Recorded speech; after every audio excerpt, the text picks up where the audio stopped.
Bonjour, nous allons regarder le cours du Bitcoin et je vais vous dire, comme toujours, ce que je vois dans les graphiques. Commençons tout de suite.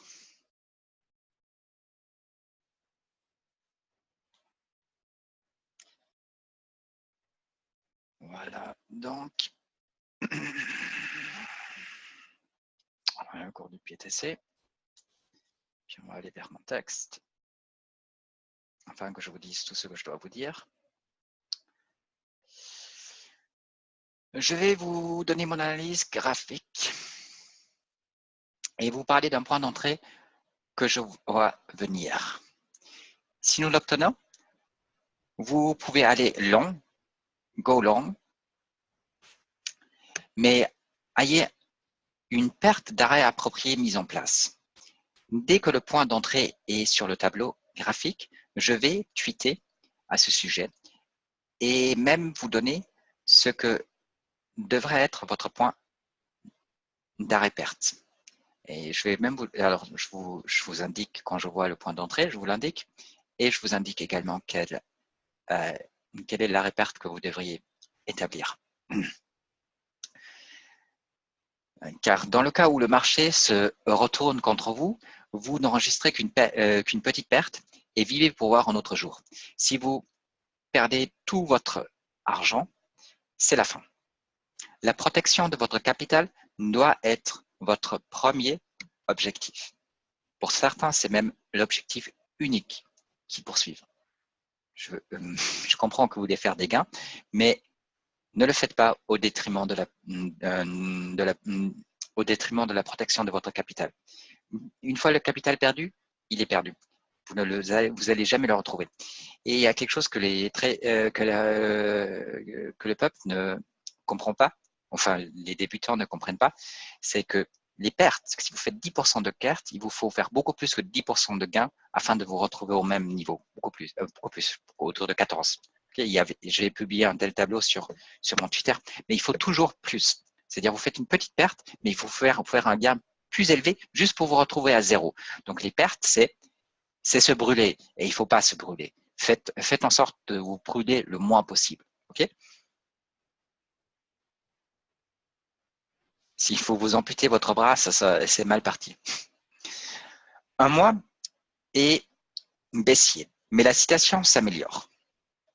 Si vous entrez, vous allez nager contre ce courant. Alors, je vais commencer par vous montrer le graphique d'un mois.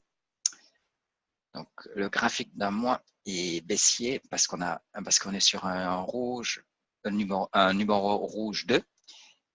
Et en plus, il s'est négocié en dessous du 1. Pas de beaucoup, mais un peu. Donc, il y a une confirmation à la baisse. Par contre, nous sommes en train de remonter, donc ça commence à s'arranger.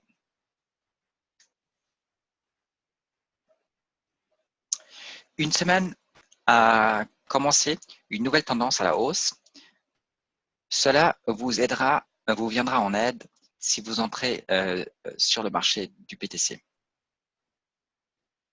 Si vous entrez le marché du BTC. Donc, une semaine, on passe à une semaine. Une semaine, vous avez un numéro 2 au-dessus du numéro 1 et la bougie s'est donc négociée au-dessus du 1. C'est un signe haussier et cela va vous aider si vous entrez le marché du BTC. C'est en votre faveur.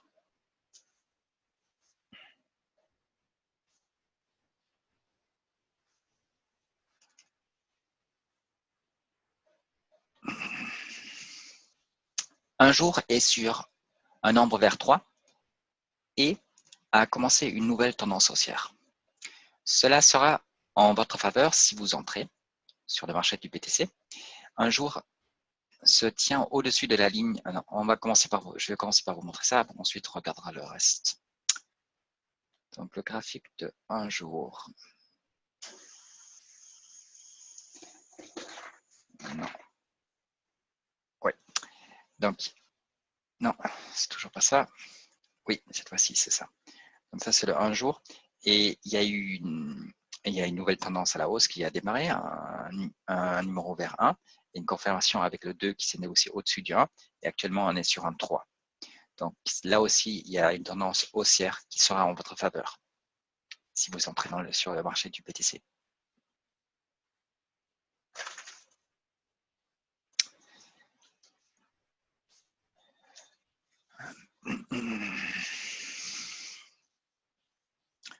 Un jour se tient au-dessus de la ligne de tendance baissière, remontant à 20K.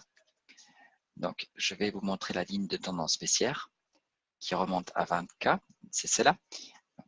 Si je fais le zoom out, vous voyez qu'elle va jusqu'à 20K, mais je ne vais pas le faire parce que ça, je suis un peu paresseux.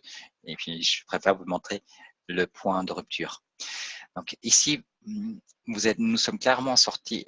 Avant, nous étions en dessous, mais là, nous avons clairement franchi cette résistance, et également le moving average qui est au-dessus. Et puis, celui-là, par contre, on n'a pas encore franchi. Il a repoussé le prix. Mais qu'importe, ce qui compte vraiment, c'est que nous avons franchi cette ligne et puis que nous nous tenons au-dessus de cette ligne pour l'instant. Et qu'il y a eu la confirmation, naturellement, que le 2 se négocie au-dessus du 1. Tout ça, c'est positif.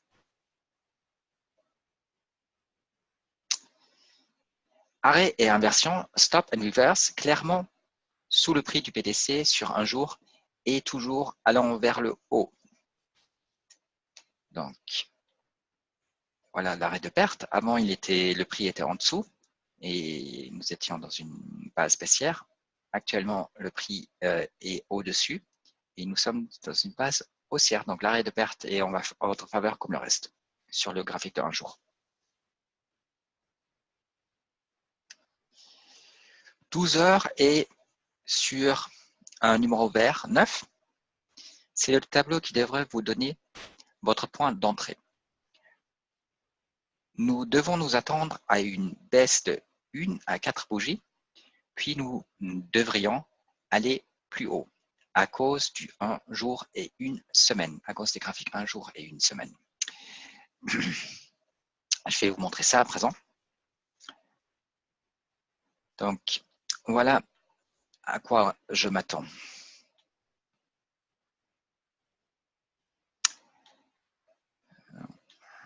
Voilà, ici. Donc, sur le graphique de 12 heures, je m'attends, puisque nous sommes sur un 9, nous avons atteint un 9, je m'attends à 1 à 4 bougies d'inversion de la tendance, puis à nouveau plus haut. Normalement, il faut réévaluer. Pourquoi est-ce que je sais que nous allons aller plus haut? Parce que j'ai les graphiques d'une semaine et de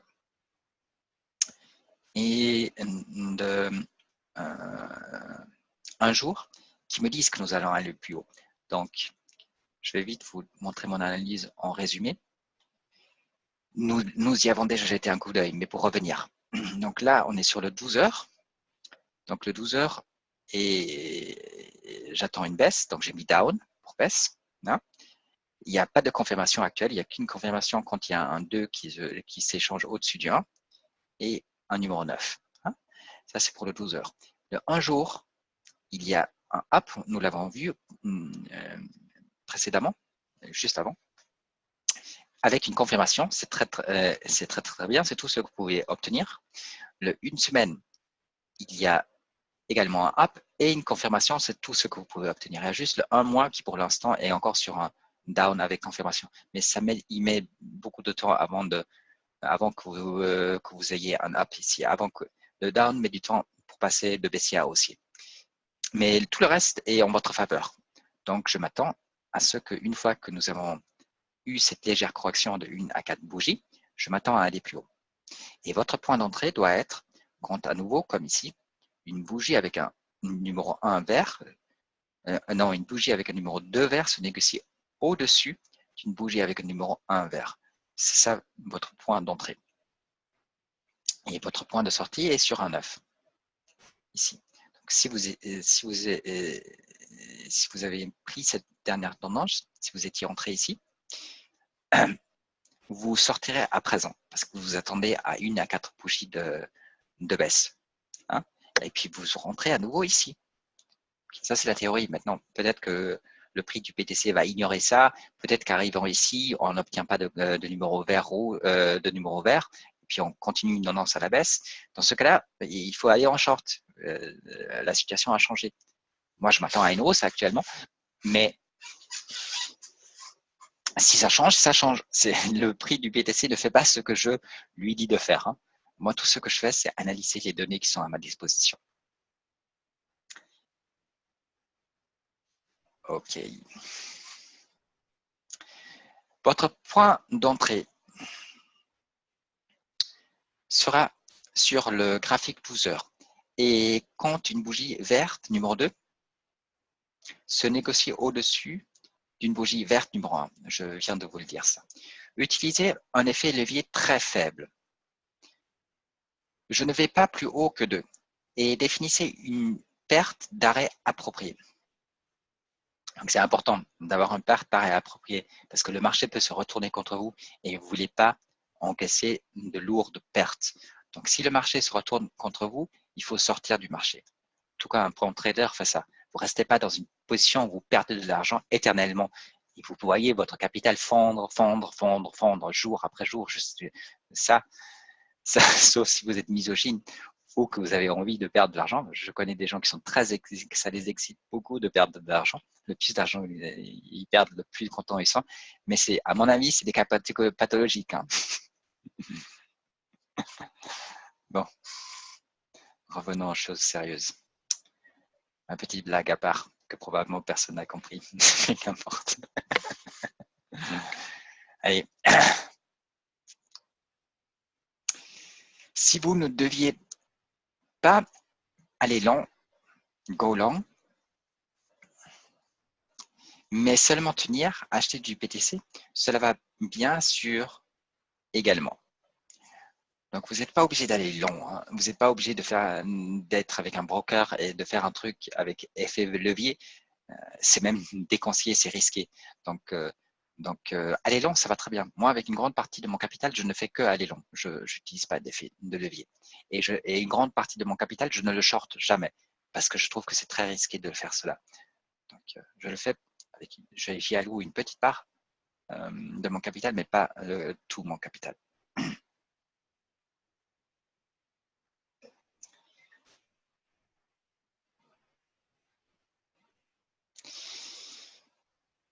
Ainsi, vous pouvez faire toutes les tendances haussières et, à la baisse, vous serez en fiat, monnaie fiduciaire. Cela est moins risqué que le shorting à des cours. OK. Non, c'est pas tout. Il reste un petit paragraphe. Le 4 heures et 1 heure vous disent qu'il y a en ce moment de l'indécision. Je ne suis pas certain que ce soit encore le cas. C'était le cas quand j'ai rédigé le texte. Est-ce qu'on y jette un coup d'œil? Puisque je doute, on va y jeter un coup d'œil.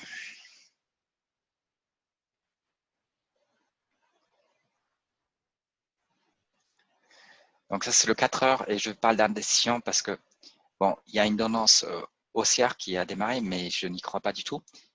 Et en plus, il n'y a pas eu de confirmation. La bougie numéro 2 n'a pas été échangée au-dessus de la bougie numéro 1 et il y a de l'indécision parce que nous restons dans les mêmes hauts. Donc là, vous pouvez, si vous faites que du trading sur le 4 heures, vous pouvez établir une zone de non-échange. Donc oui, on est toujours le 4 heures et puis on va regarder, je parlais également du 1 heure. Je vous donne ça, mais ça ne sert à rien, sauf pour chercher des points d'entrée et de sortie, ça ne sert à rien de regarder les petits intervalles. Ça permet que d'affiner votre trade, mais moi, je pense pas moi, en tout cas, je ne les utiliserai pas pour faire du trading. Toujours sur le 4 heures. Le 1 heure, on va voir. Bon, le 1 heure, c'est à peu près pareil. Bon, déjà, ça change pas mal. Là, il y a une confirmation à la hausse, mais bon, c'est du pipeau. Et pas suivi. Donc, de nouveau, là également, si vous faites du 1 heure trading, vous allez établir une zone sans échange.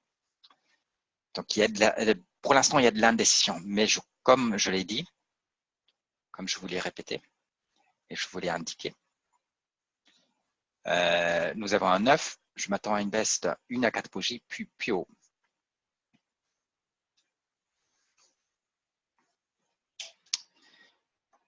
Donc, le 4 et 1 heure vous disent qu'il y a en ce moment de l'indécision. Cela va changer selon le tableau des 12 heures. Votre analyse devrait principalement se baser sur le tableau de 12 heures et 1 jour, qui sont les intervalles les plus importants pour le BTC, pour le Bitcoin. Merci d'avoir visionné cette vidéo et à bientôt.